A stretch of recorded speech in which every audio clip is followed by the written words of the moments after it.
আজকে আমি বানাবো এগ স্যান্ডউইচ। তার জন্য আমি এরকম স্লাইস পাউরুটিগুলো নিয়ে এসেছি আর এদিকে 3টে ডিমকেও সিদ্ধ করতে বসিয়ে দিয়েছি। ডিম সেদ্ধ হতে হতে আমি এখানে স্যান্ডউইচের জন্য যা যা লাগবে সেগুলো সব গুছিয়ে নিয়েছি।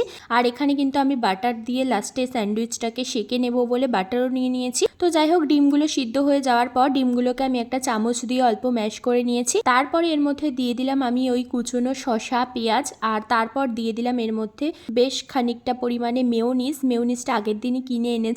তো এই স্যান্ডউইচটা বানাবো বলেই। যাই হোক, তারপর দিয়ে দিলাম অল্প করে লবণ, আর ঝালের জন্য দিয়েছি এখানে আমি বেশ খানিকটা পরিমাণে গোলমরিচের গুঁড়ো। তারপর সবটাকে একসাথে খুব ভালো করে মেখে নিয়েছি আর আমাদের স্যান্ডউইচের পুর একদম রেডি হয়ে গেছে।